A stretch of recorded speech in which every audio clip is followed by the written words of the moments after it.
जो विद्यार्थी है उनके साथ हम जरूर, एक भी अगर विद्यार्थी जुड़ता है तो हम लेक्चर कंटिन्यू चालू रखेंगे। तो दोपहर में विद्यार्थियों की संख्या कम होना स्वाभाविक है, लेकिन जिसे जिज्ञासा है, जिसको जानने की इच्छा है, वो अवश्य जुड़ेगा। या फिर बाद में भी अगर आशंकाएं हैं आपको तो आप पूछ सकते हो। हम चरक संहिता सिद्धिस्थान का 9वां अध्याय त्रिमर्मीय सिद्धि अध्याय, जिसमें विशेषतः 3 महत्वपूर्ण अंगावयव जो है सिर, हृदय और बस्ती, इनके बारे में विशेषतः पंचकर्म और पंचकर्म के व्यापक उनकी चिकित्सा कैसे करनी चाहिए, उसमें हमने बस्ती का विवेचन चालू किया था। आज का इस अध्याय के ऊपर ये 6वां सेशन या लेक्चर है, तो हम इसको और अच्छे तरीके से आगे का जो शेष भाग है उसको जानने का प्रयास करेंगे। सबसे महत्वपूर्ण बात है कि वात दोष की चिकित्सा के लिए बस्ती यह उपक्रम सर्वश्रेष्ठ है। और बस्ती के विकार यानी त्रिमर्मों से 3 मर्मों में से जो बस्ती यानी यूरिनरी ब्लैडर यह मर्म है, उसकी खास करके चिकित्सा उत्तर बस्ती से की जाती है। और उत्तर बस्ती के विवेचन में पिछले लेक्चर में हमने पुरुष विशिष्ट शरीर के बारे में, पुष्प नेत्र कैसा होना चाहिए, स्नेह का प्रमाण कितना होना चाहिए, इन सब बातों के हमने ऊपर ध्यान दिया। आज के लेक्चर में हम पहले जो विचार करेंगे, डिस्कस करेंगे, वह मुख्यतः स्त्री विशिष्ट शरीर में उत्तर बस्ती के लिए जो पुष्प नेत्र या नेत्र बस्ती नोजल कैथेटर लगेगा उसके डिटेल्स और उसके बारे में अनिश्चित या आवश्यक जो जानकारी है वो देखेंगे, और उसके बाद फिर कुछ शिरोविकारों का वर्णन भी देखने का प्रयास करेंगे। तो चलिए जुड़ते हैं। अध्याय 9वां सिद्धि स्थान का त्रिमर्मीय सिद्धि अध्याय, श्लोक क्रमांक 62 से आगे जो है वो हमने आज देखना है। तो श्लोक क्रमांक 62 से 65 का पहली लाइन हमें विशेषतः उत्तर बस्ती का प्रयोग किस वक्त करना चाहिए और फिर उसके डिटेल्स समझाता है। तो स्त्रीनाम आर्तव काले तु प्रतिकर्म तदाचरे, तो इसको सकारण हमने इसको छोड़ दिया था। इस श्लोक को पूरा करके उसको हम रिवाइज करेंगे, क्योंकि आगे जो भाग जानना है, विषय जानना है, उसके लिए वो आवश्यक है। तो विशेषतः ऋतु काल में यानी जो मेंस्ट्रुअल फेज है उस काल में उत्तर बस्ती स्त्रियों में करना चाहिए।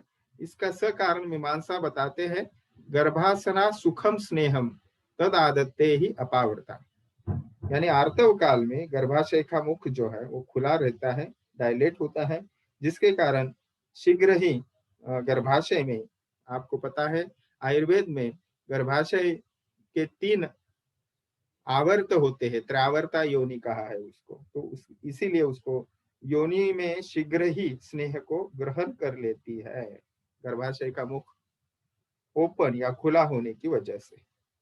अब आगे गर्भ योनि तदाम शीघ्रम जिते गृह्णाति मारुति, तो मारुति यानी वात दोष के विकारों पे शीघ्र ही विजय प्राप्त करके उस स्त्री को गर्भधारणा तुरंत हो जाती है या शीघ्र हो जाती है। यानी जिस किसी महिला को, दंपत्य को यह समस्या रहेगी और विशेषतः पुरुष विशिष्ट शरीर में कोई विकृति नहीं है, तो स्त्रियों में ये उत्तर बस्ती का प्रयोग किया जाए तो इनफर्टिलिटी में गर्भधारणा बहुत जल्दी हो जाती है। और कुछ व्याधियों में भी विशेषतः बस्ती विकार, योनि विभ्रंश, तीव्र योनि शूल, 20 प्रकार के योनि व्यापक, जिसका वर्णन चरक चिकित्सा स्थान 30वें अध्याय में विस्तार से आता है चिकित्सा के साथ। असृग दर ऐसा शब्द प्रयोग किया है यहाँ पे, इसको हमने देखा था रिवीजन के तौर पे, आज इसको हम देख रहे हैं। असृग दरे, अब ये अत्यार्तव भी है, मेनोरेजिया या फिर irregular menstrual cycle, dysmenorrhoea, excessive menstruation, ऐसे स्थितियों में इसका प्रयोग जरूर करना चाहिए। उसके बाद बस्ती का जो यानी ब्लैडर का जो टोन चला जाता है, और उसमें यहाँ पे देखिए मूत्रे च बिंदुम बिंदुम स्रवति, सिस्टोसिल जैसी अवस्था है कि बूंद बूंद मूत्र का त्याग करना या मूत्र का स्राव न होना, अप्रसवती मूत्रे ऐसा शब्द प्रयोग। यानी मूत्र प्रवृत्ति में कोई कठिनाई है उस स्त्री को, तो वो भी इससे दूर की जा सकती है। ठीक है। चक्रपाणि दत्त यहाँ पे थोड़ा विस्तार करते हैं। आर्तव काले तु औत्सर्गिकतयोक्तम, यानी यह सहज काल है, ऐसा शब्द प्रयोग चक्रपाणि दत्त द्वारा किया जाना स्वाभाविक है। विस्तार से वो बताते हैं। गर्भासन, यहाँ पे जो शब्द प्रयोग है उसका अर्थ गर्भशैया या गर्भाशय ऐसा लेना चाहिए, और कुछ लोग उसको योनि भी कहते हैं। तो ये समानार्थी शब्द है, गर्भशैया, गर्भाशय और योनि। ओके। आदत्त ये शब्द प्रयोग जो किया है विशेषतः गर्भम योनिस तदा शीघ्रम, या फिर तदा आदत्ते ही अपावृता स्नेह तदा आदत्ते, तो सम्यक गृह्णाति, स्नेह का प्रवेश ठीक से होता है इस काल में, इसीलिए। अब ये जो गर्भासन इत्यादि, इसको उत्तर बस्ती के प्रयोग कहाँ करना चाहिए, उसके कारण या वैसी स्थितियां यहाँ पे बताते हैं। अब यहाँ पे अपावृता, तद आदत्ते ही अपावृता, यानी अपावृत इस शब्द से चक्रपाणि दत्त हमें समझाते हैं अपगत संचित रजो रूप आवरणा। तो महीने भर जो संचित रज, जो गर्भधारणा के लिए गर्भशैया हर महीने तैयार होती है, निसर्ग की, भगवान की यह व्यवस्था है। और वहां पे जो आवरण होता है, यानी संचित रजो का आवरण इस स्वरूप में जाने, उसको अवरोध रूप में वो नष्ट होने के कारण वो गर्भाशय शुद्ध होता है, और वहां पे ये जो स्नेह दिया जाएगा वह बहुत अच्छे से काम करेगा। इसलिए यह काल उत्तम काल है। इसके ऊपर टीका टीका लिखते हैं चक्रपाणि दत्त। अब जो गंगाधर राय जी की जल्पकल्पतरु टीका है, उसमें वह थोड़ा सा इस विषय को स्पष्ट करते हैं। वह ऐसे बताते हैं कि स्त्रियों के आर्तव काल में निश्चित रूप से इसका प्रयोग करना आवश्यक है, क्योंकि उत्तर बस्ती द्वारा जो प्रयुक्त स्नेह है वह पूर्व मास में संचित रज से आवृत न होने के कारण योनि वह सुखपूर्वक ग्रहण कर पाती है, और योनिगतवात को प्रशमित होने के कारण वह स्नेह जो है वो योनिगत यानी गर्भाशय में जो स्थित वात है उसका प्रशमन होने के कारण गर्भ वहां रुक जाता है, यानी मिसकैरेज या आप गर्भस्राव या ऐसी स्थितियां जो अब नॉर्मल है वो नहीं होती, क्योंकि वात दोष नियंत्रित हो जाता है अपान वायु, तो वह गर्भधारणा का कार्य उत्तम रूप से करेगा। इस कारण जल्पकल्पतरु टीका में हमें विषय स्पष्ट वहां पे मिलता है। आगे के जो श्लोक है वह विशेषता मैंने जैसे आपको बताया कि उत्तर बस्ती स्त्रियों में जो की जाएगी उसके लिए नोजल या फिर पुष्प नेत्र या कैथेटर कैसा होना चाहिए, उसके वर्णन विशेष यहाँ पे मिलते हैं। पुष्प नेत्र प्रमाणम तो प्रमदानाम दशांगुलम इत्यादि। तो सिर्फ उत्तर बस्ती नेत्र या उत्तर बस्ती पुष्प नेत्र या फिर पुष्प नेत्र ऐसे अगर पूछा जाएगा तो आपने स्त्री विशिष्ट शरीर और पुरुष विशिष्ट शरीर दोनों के विषय में लिखना आवश्यक है। अब यहाँ पे मूत्र स्रोता परिणाहम मुद्ग स्रोतो अनुवाही च अपत्य मार्गे नारी नाम विधेयम चतुरंगलम। तो यहाँ पे प्रौढ़ स्त्री और बाला स्त्री ऐसे दो यहाँ पे शब्द प्रयोग आपको मिलेंगे। विशेषतः जो एडल्ट फीमेल है उसके लिए, प्रौढ़ स्त्री के लिए प्रयुक्त होने वाला या जो उसको उपयोग करेंगे वो नोजल या कैथेटर होगा, उसकी लंबाई 10 अंगुल होनी चाहिए।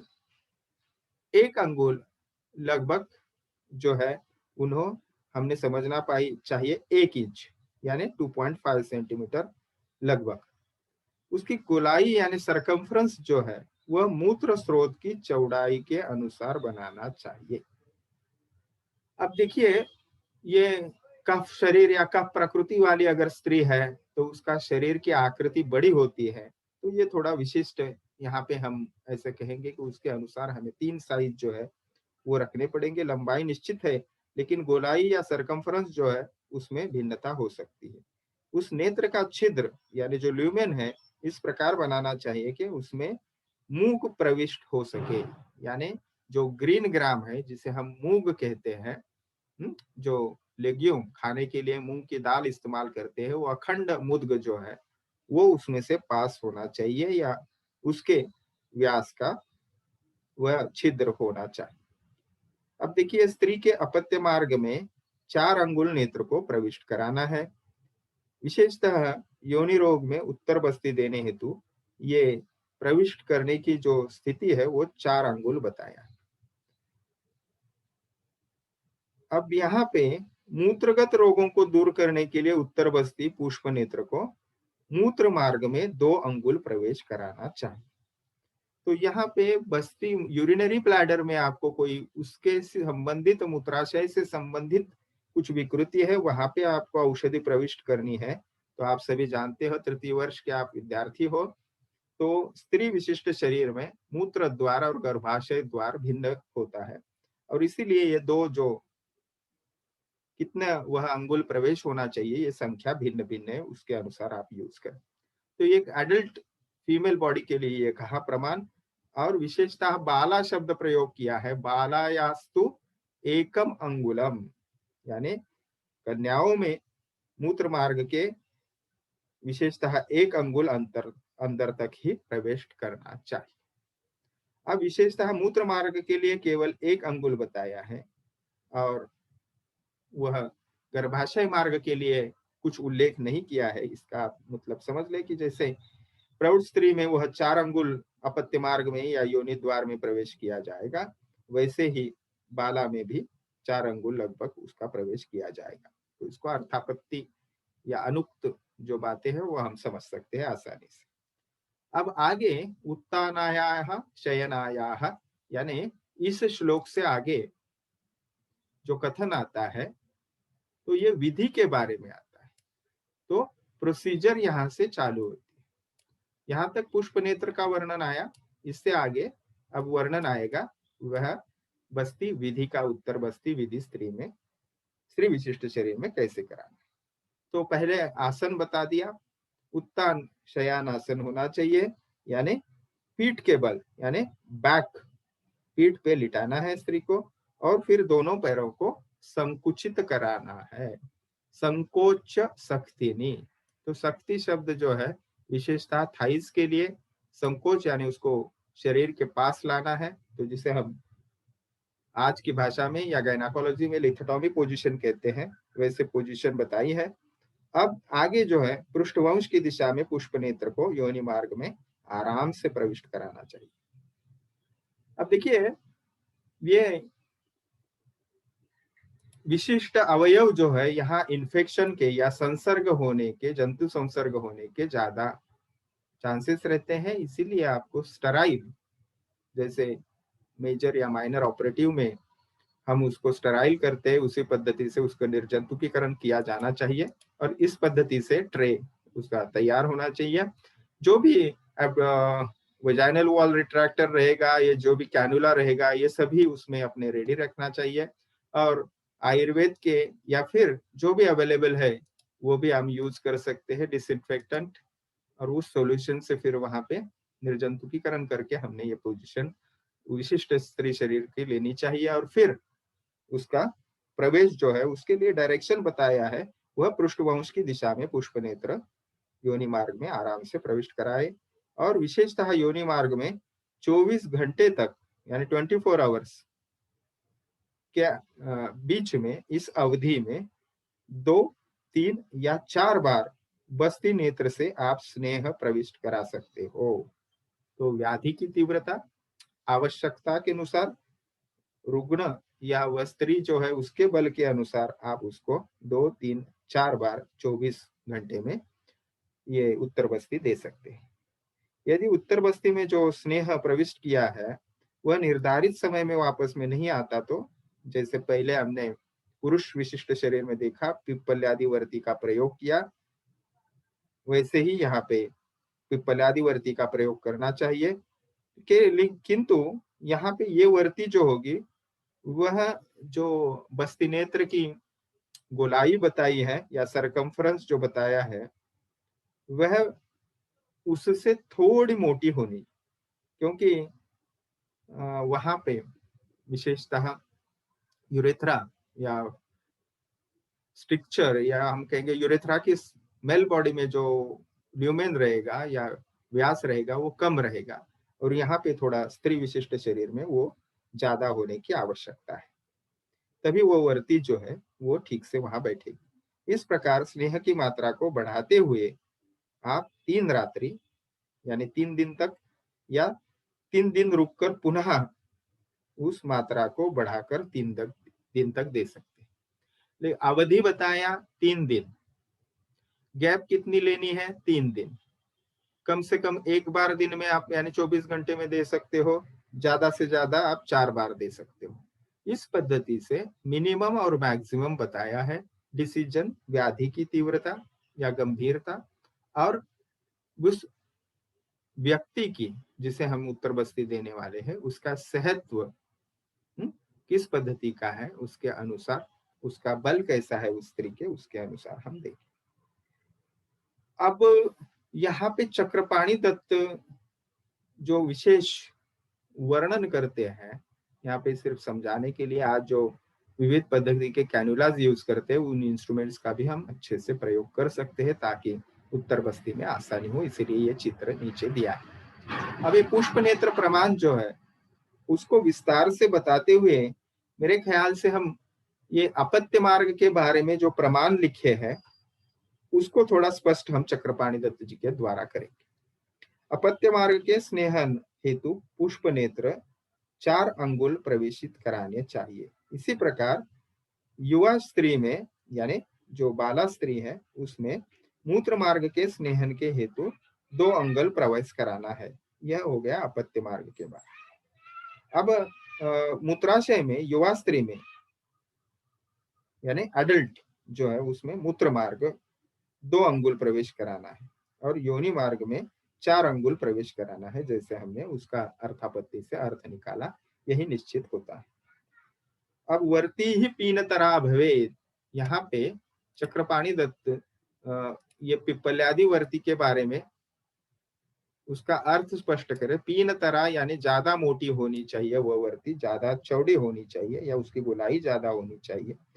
वो स्नेह अगर प्रवेशित किया गया प्रत्यागमित नहीं होता है यानी वापस नहीं आता है, तो वहां पे जो वर्ती इस्तेमाल की जाएगी उसके संबंध में ये शब्द आया है। तो आचार्य सुश्रुताचार्य जी का कोटेशन वह यहाँ पे उद्धृत करते हैं चक्रपाणि दत्त जी, सुश्रुत चिकित्सा स्थान 37 नंबर चैप्टर।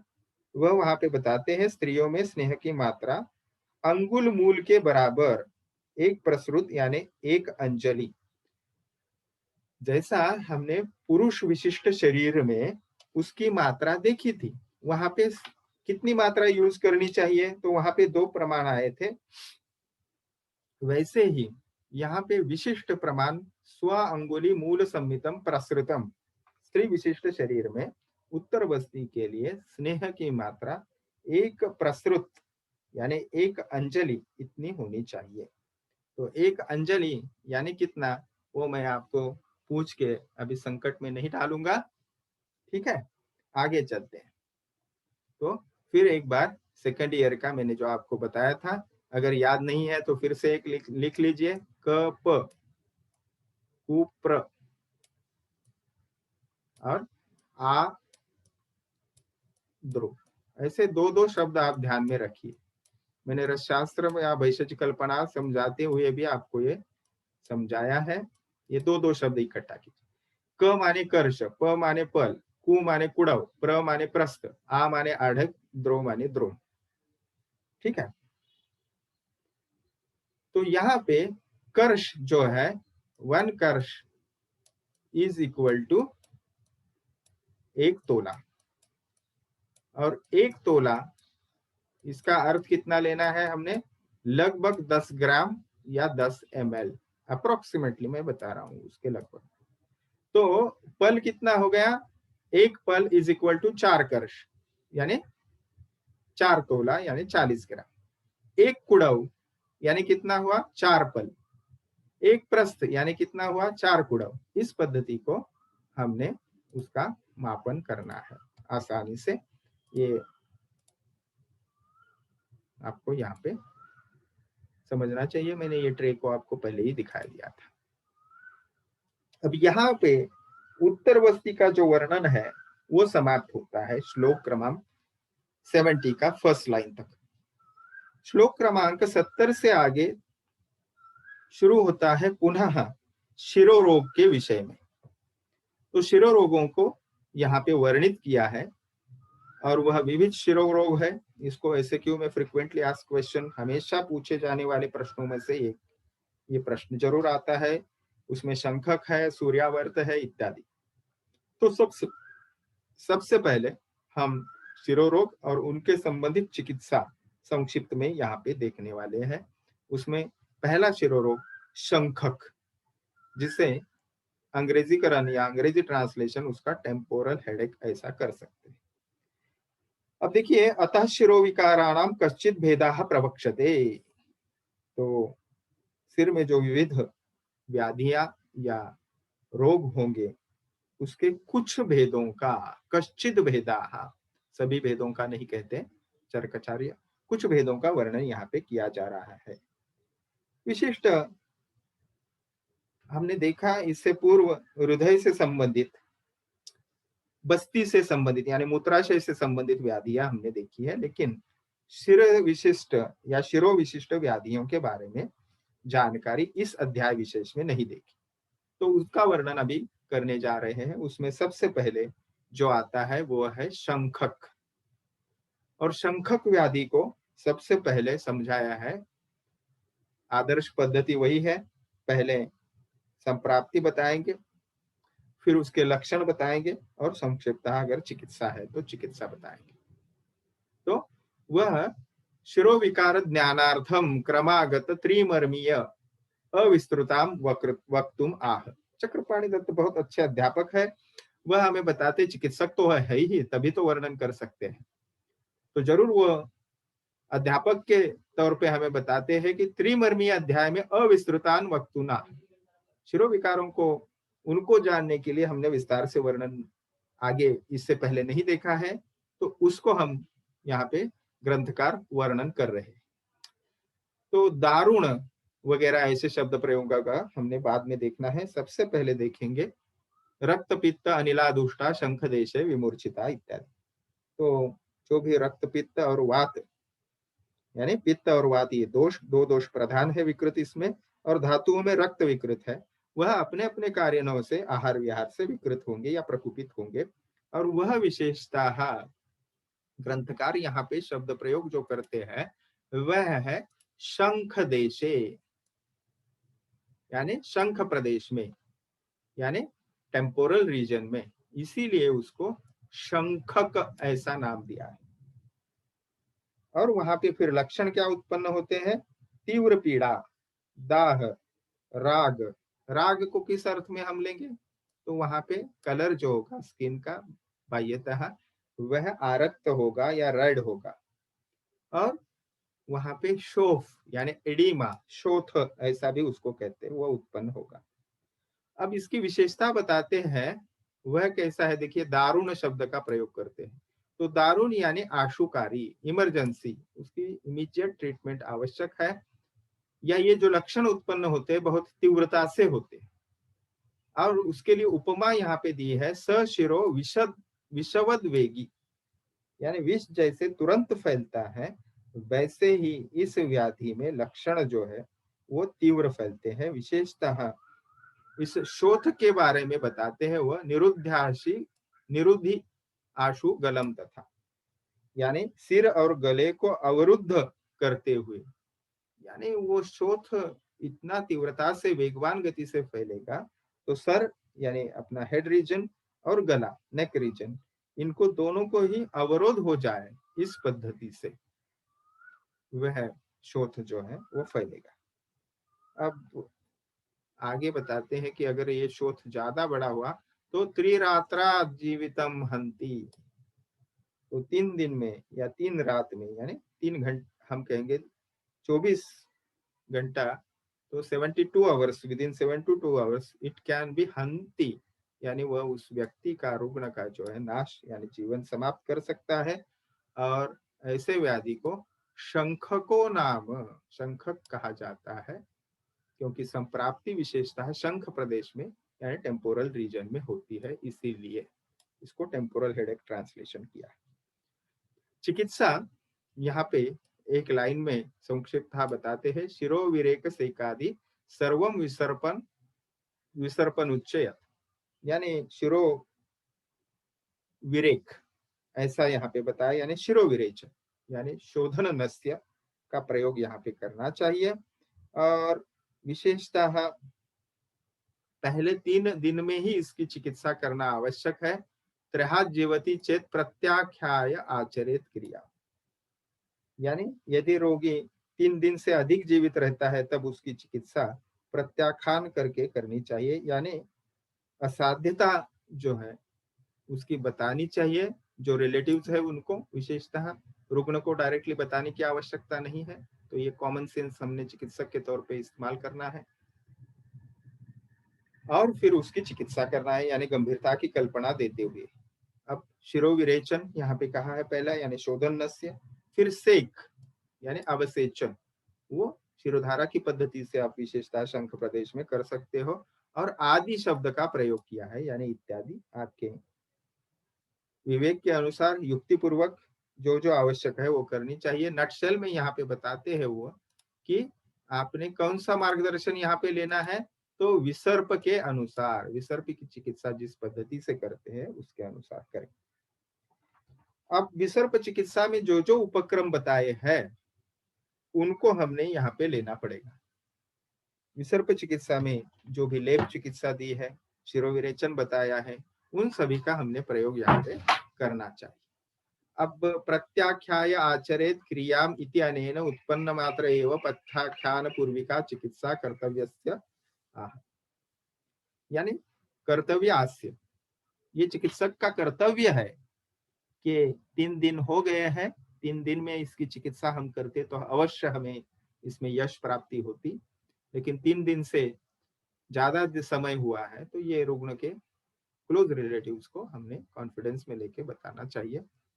उसमें यश आ गया तो जरूर आपकी कीर्ति बढ़ेगी। और अगर अपयश आता है तो आपका जो डायग्नोसिस है वो आपने ठीक से बताया था, प्रोग्नोसिस ऑफ द डिसीज, ये रिलेटिव्स कंफर्म हो जाएंगे। अब अर्धाव भेदक आगे का जो है बहुत ही कॉमनली ऑकर्ड, ऐसा हम इसको डिसऑर्डर कहेंगे, विशेषता हेडेक, इसे मराठी में अर्धशिशी भी कहते हैं, अंग्रेजी में माइग्रेन कहते हैं। हमें जब आप रुग्ण के साथ संवाद करोगे, ओपीडी में बैठोगे, हॉस्पिटल में अपने कॉलेज के या आगे जाके प्राइवेट प्रैक्टिस में, तब आपको ध्यान में आएगा कि इसके पेशेंट बहुत सारे अच्छे नंबर में हमें मिलते हैं, समाज में होते हैं, क्योंकि पित्त प्रकृति और जो इरेगुलर लाइफस्टाइल है, डाइट एंड बिहेवियर, उससे पित्त व्याधि भी उतने ही वाद जितने हमें दिखाई देते हैं। तो उनकी चिकित्सा बहुत सक्सेसफुल पद्धति से हम आयुर्वेद के द्वारा कर सकते हैं। हेमिक्रानिया भी इसे अंग्रेजी में कहते हैं, रुक्षात अध्यशनात पूर्ववातावश्याय मैथुने इत्यादि। तो श्लोक क्रमांक 74 से 78 डिस्क्राइब करता है हमें अर्धाव भेदक के बारे में। तो वहां पे हेतु बताए हैं, विशेषतः रुक्ष भोजन, फिर आगे अत्यधिक भोजन, अध्यशनात। अध्यशन क्या है, कोई बताएगा आप में से अध्यशन किसे किसे कहते हैं? अत्यशन अलग है, अध्यशन क्या है? विषमासन, ये शब्द हमने देखे हैं। अध्यशन माने क्या, आप में से कोई बताएगा?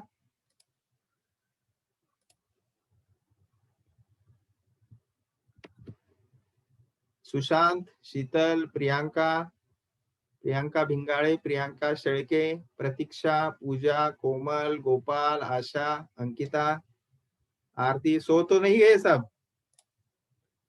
अध्यशन क्या है? ओके, अध्यशन माने पूर्व का आहार जो है वो पचा नहीं है और नया आहार हमने ले लिया। ओके, सो आगे है पूर्ववात, यानी पूर्वी हवाओं का सेवन करना। फिर बताया है वहां पे अवश्याय, तो ओस की बूंदों का सेवन, यानी जब मराठी भाषेत आपण म्हणतो दव पडतं अशा सकाळी इतनी जल्दी उठकर फिर ऐसी वातावरण में जाना। फिर मैथुन ही, यानी अत्यधिक मैथुन करना, शरीर संबंध करना। फिर वेग संधारण आयास व्यायाम, अधारणीय वेगों का धारण करना, अत्यधिक परिश्रम या अत्यधिक व्यायाम करना। और इन हेतुओं के विशिष्ट हेतु यहाँ पे बताए। ये जो प्रकुपित वायु है वह स्वतंत्र यानी केवल अकेला वायु या वात दोष, या फिर वो कफ के साथ मिलकर सिर का यानी हेड का जो आधा भाग है उसको जकड़ेगा या उसको प्रभावित करेगा। और फिर मन्या यानी विशेषतः स्टर्नोमास्टॉइड रीजन जो है वह, फिर भ्रू मध्य प्रदेश, शंख प्रदेश यानी टेम्पोरल रीजन, अपने कान, नेत्र और ललाट यानी फोरहेड, जहाँ पे फ्रंटल बोन हम कहते हैं जिसको, वह रीजन विशेषतः आधा भाग, वह किस तरीके से वहां पे वेदना होगी देखिए। शस्त्रार अनिभाम कुर्या तीव्राम सो अर्धावभेद का, हाँ, यानी कोई शस्त्र से वह काट रहा है या फिर अरणी से मंथन कर रहा है उसके समान तीव्र वेदना होगी। तो ये अरणी शब्द अनिभाम यानी समान, एनालॉजी उसके जैसा। तो अरणी क्या है? तो मध्य, मंथान, मंथक, ये शब्द प्रयोग हमने युक्ति प्रमाण में देखे हैं। तो मंथक जो रहता है, म्हणजे रवीने आपण घुसळतो, वो जो चर्निंग मूवमेंट करने के लिए यंत्र इस्तेमाल होगा उसे अरणी कहा है। अरणी विशेषतः अग्नि निर्माण करने के लिए, उत्पन्न करने के लिए किसी विशिष्ट लकड़ी के ऊपर, विशेषतः अरणी यानी अग्निमंथ को मराठी में अरणी कहते हैं, तो उसका काष्ट जो है बहुत कठिन होता है, तो उसके लिए इस्तेमाल किया जाता था। ऐसा मैंने सुना है, खुद देखा नहीं है, लेकिन किसी यज्ञ हवन विधि में इनका इस्तेमाल जरूर होता है आज भी। और उसी से उत्पन्न अग्नि से फिर उस होम का या अग्नि का जो कर्म कांड किया जाता है या होम हवन विधि किया जाता है उसके लिए इस्तेमाल होता है। तो इन लक्षणों से युक्त व्याधि को अर्धावभेदक कहते हैं। यह व्याधि अगर अधिक ज्यादा बढ़ जाए, नेक्स्ट स्टेज में जाए, तो विशेषतः नेत्र और कान यानी उस आधे भाग का सब जो राइट लैटरल अगर अफेक्ट हुआ है, तो राइट आई और राइट ईयर, ये उनका बताया है विनाशयेत। शब्द प्रयोग ग्रंथकार क्या करते हैं? विनाशयेत। विनाशयेत यानी वो नेत्र चला जाएगा या कान जो है वो झड़ जाएगा, ऐसी बात नहीं है। उसकी क्रिया नष्ट हो जाती है। वह ज्ञानेन्द्रिय जो है, चक्षुरेंद्रिय और श्रोत्रेंद्रिय ठीक से काम नहीं करेगा। ठीक है, यानी व्यक्ति की देखने की और सुनने की क्षमता जो है वो नष्ट हो जाती है। अब चिकित्सा यहाँ पे देखिए, 4 लाइन टोटल यहाँ पे बताई है चिकित्सा के लिए। यहाँ पे सामान्य चिकित्सा बताते हैं चरकाचार्य जी।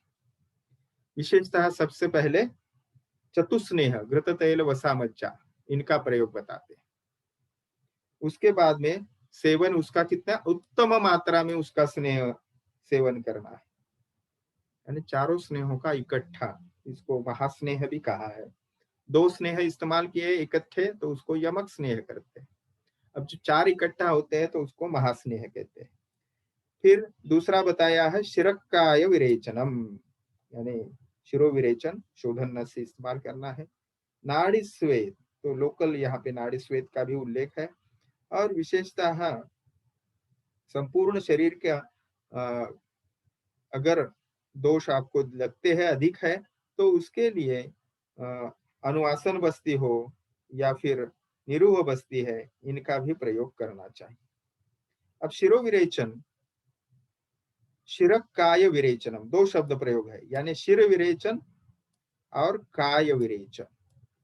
तो शिर विरेचन यानी ये शोधन नस्य होगा, और काय विरेचन यानी वमन या विरेचन आवश्यकता अनुसार जो भी दोष प्राबल्य है, संपूर्ण शरीर का क्लासिकल पंचकर्म शोधन हमने करना है स्नेहन स्वेदन पूर्वक।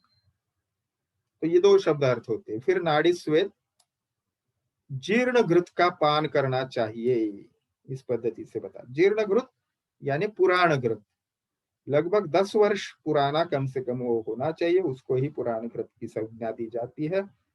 आपने अगर इसका स्मेल भी लिया तो आपको उल्टी हो जाएगी, लेकिन औषध के तौर पे इसको इस्तेमाल करना चाहिए। फिर उपनाह बस्ती का भी प्रयोग, उपनाह श्वेत का भी यहाँ पे प्रयोग बताया है। निरूह अनुवासन बस्ती है, बस्ती कर्म अनुवासनम, तो अनुवासन यानी स्नेह बस्ती, बस्ती शब्द प्रयोग यहाँ पे आस्थापन बस्ती के लिए। शिरो बस्ती भी आप इस्तेमाल कर सकते हो लोकल, यहाँ पे दहन कर्म यानी अग्नि कर्म बताता है। शस्यते यानी वह उपयुक्त है। उसके साथ और चिकित्सा अगर आपको करनी है तो प्रतिशाय चिकित्सा, शिरो रोग की चिकित्सा, इसके जो मार्गदर्शन हमें मिलते हैं उनका आपने प्रयोग करना चाहिए। ऐसी विस्तार से मार्गदर्शन हमें आवश्यक क्लिनिकल मैनेजमेंट के लिए अर्धाव भेदक के या माइग्रेन के जो भी आवश्यक है वो ग्रंथकार हमें बताते हैं। अभी चतुस्नेह से उत्तम मात्रा क्या है, चक्रपाणि दत्त समझाते हैं। उत्तम मात्रा का प्रयोग जो है यानी 24 घंटे में जो पचती है उसे उत्तम मात्रा कहते हैं। जो मध्यम मात्रा कौन सी है, 12 घंटे में पचने वाली, और रस्व मात्रा कौन सी है, तो 6 घंटे में। यह फिर हमें मार्गदर्शन फिर ग्रंथकार जो बताते